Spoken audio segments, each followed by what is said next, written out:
Kamay-kailan lang po kasi nagpa-press con nga po itong si Boying Remulla at in-announce nga niya na hindi nga daw po sumagot itong si Senator Robin Padilla doon sa kanilang subpoena kung saan nga pinag-explain siya regarding dito sa sinasabi nila na obstruction of justice, kung saan nga pinatakas nga daw o tinulungan ni Senator Robin Padilla na makatakas itong si Senator Bato de la Rosa. So dalawa po sila dyan na pinag-explain nito ni Boying Remulla kasama si Senator Alan Peter Cayetano.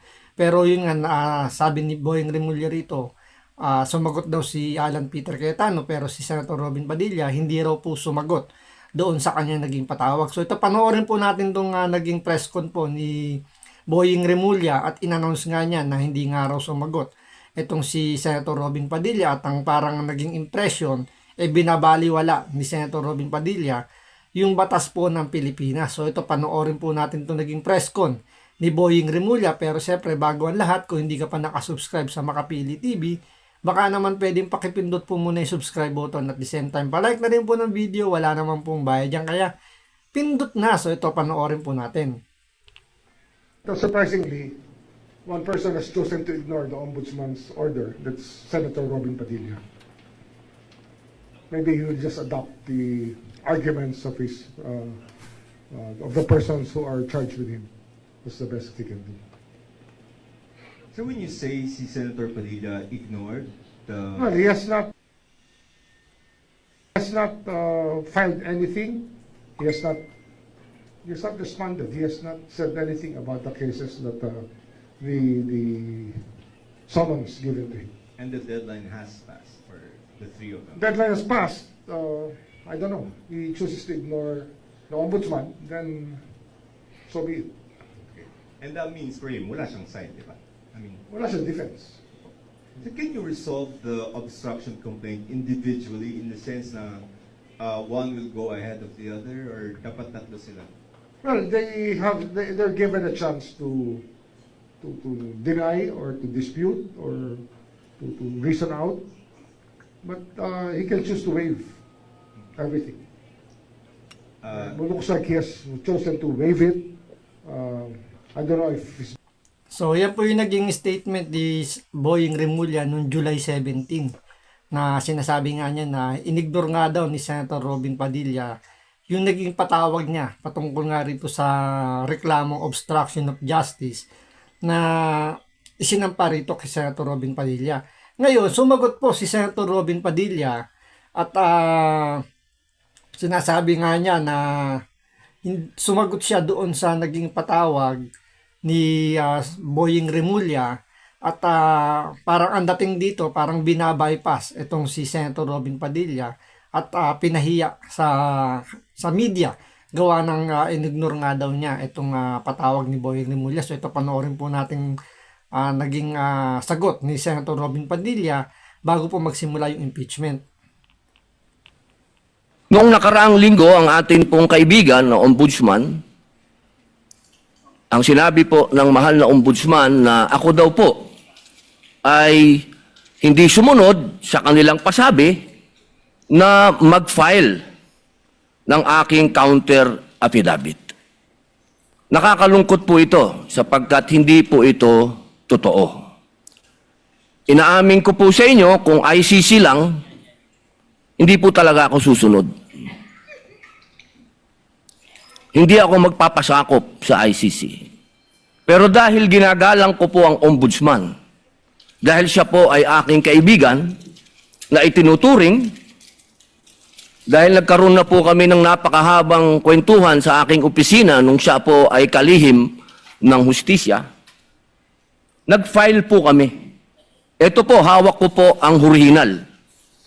Dahil sa akin po, importante ang original. Ito po ang original, nakalagay po dito. Nag-file ako. Nakalulungkot po na pati ang media ay nakikisama sa ganitong klasing propaganda na ang isang senador ay hindi sumusunod sa batas. Isang senator judge. Ito po, maaari ko po kayong bigyan ng kopya, mga mahal kong kasama, para mapatunayan na hindi ko po kayo ilalagay sa kahihiyan. Ako po ay nag-submit ng aking counter affidavit. At ganun din po, humihiling din po ako sa aking mga kasama, lalong-lalo na po sa aking kaibigan, Ginoong Pangulo, na sa mga ganitong pagkakataon, hinihingi ko po na tulungan din po ninyo kami. Na maipaliwanag din po namin sa media na meron din po kaming pagkakataon na ipagtanggol din ang aming sarili at kami wag husgahang kaagad. So, yun na, nilinaw po ni Senator Robin Padilla na nag-submit siya ng counter affidavit sa ombudsman. Pero, ang problema, bakit parang hindi yata alam ng ombudsman kung nagpasa itong si Senator Robin Padilla at hindi man lang muna nila kinonfirm, di ba? Sana man lang kinonfirm ni Boying Remulla kung nakapagsabit nga ng counter affidavit si Senator Robin Padilla. Pero ang nangyari nga, mas inuna pa ni Boying Remulla. Talagang itong taong to, walang although tama naman kung siya ay ombudsman, walang kaibigan. Pero sana medyo may konsiderasyon ng kaunti na sana man lang kinonfirm niya muna na, Senator Robin, nakapagpasa ka na ba ng counter affidavit mo? Kasi magpapapress ko na ko at doon sasabihin ko na wala kang ipinasa. So mga ganun ba? Di ba konting konsiderasyon? Siguro hindi naman masyadong may mabigat yon. Pero gawa nga siguro ng politika, talagang tabla-tabla muna. So mas nauna nang kailangan masira yung integridad ni Senator Robin Padilla bago ito aksyonan ni Boying Remulla kung talagang nagsabit nga ng counter affidavit.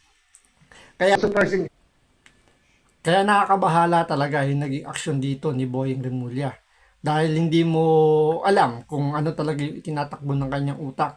So, kailangan lang talaga siguro dito dahil nga ang target dito ng administrasyon ni Bongbong Marcos, may pakulong po ang mga kritiko, lalo na po yung mga senator judges na nandun sa minority na itinuturing nga ng mga Sara Duterte defender.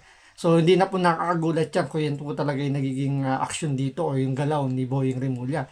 So, dahil nga dito sa sinabi nga ni Senator Robin Padilla na siya ay nagsabit nga ng kanyang counter affidavit, bigla pong nagbigay ng press ko ng NBI at parang ina-acknowledge na nila na merong sinubmit itong si Senator Robin Padilla. Yun naman po at meron siyang pinakita no na isang counter affidavit, original pa po daw ang pinakita niya. Bagamat hindi ho siya nagre-reflect sa aming sistema. And it had already, the time to file a counter affidavit had already lapsed. So we will rely on what our system says and we will take it from there. No? So as of right now, only Senator Alan Peter Cayetano's counter affidavit reflects in our system.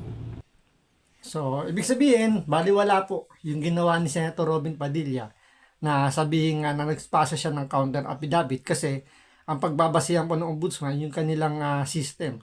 So, whether totoo hindi na may pumasok doon sa system ng ombudsman, ang kanilang paninindigan, hindi po ito, in-ignore ni Senator Robin Padilla yung patawag po ng ombudsman para sagutin yung reklamong obstruction of justice dito kay Senator Robin Padilla. So abangan po natin kung susunod na ba si Senator Robin Padilla na mapupunta po sa Quezon City Jail para po ikulong ng administrasyon ni Bongbong Marcos. So hanggang dito lang po muna. Maraming salamat po sa panonood.